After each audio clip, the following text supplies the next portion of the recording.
Hi, I'm Janice Murphy Rising, and I am here to talk to you today about finding your Enneagram type.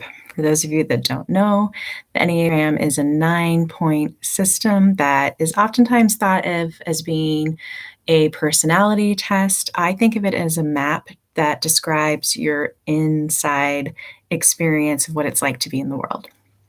So if you have the internet, it's likely upon hearing about the Enneagram that you might have taken a test. And it's also likely that you might have taken a test and you might have come up with 2 or 3 different numbers.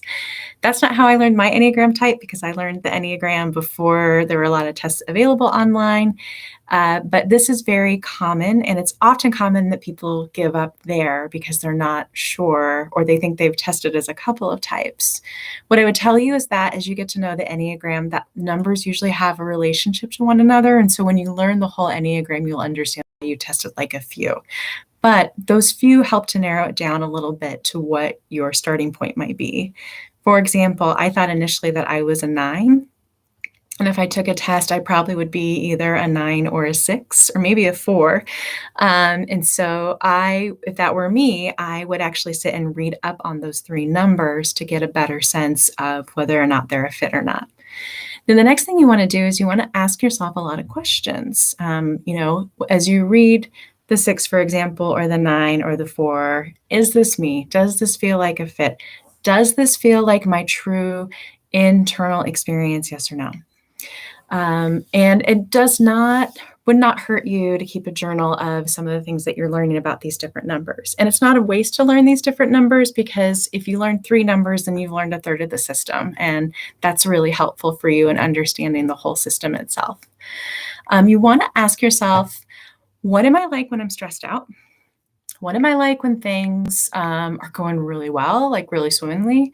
And what am I like when things are kind of just like a normal day? Getting a felt sense of like what those are will really help you. It also really help you to look at the different intelligences. So there's 3s are the magic number in the Enneagram. And there's 3 different intelligences that the Enneagram talks about: the head intelligence, the heart intelligence, and the gut intelligence. And so knowing and understanding and being aware of which one of those you tend to get lost in and which one you tend to get found in will also kind of help you get a sense of which one you are. I would encourage you to keep a journal of your impressions and what you're learning and what you're noticing. And then finally, take those questions out to, if you have a friend that does the Enneagram, or if you have an Enneagram typing session set up or a class that you're a part of, to ask questions about what are people's impressions of you. What do they think? Because that'll also help you to get, if you're not sure, some observation and people that you trust. You don't want to ask people that maybe wouldn't be as trusting with you.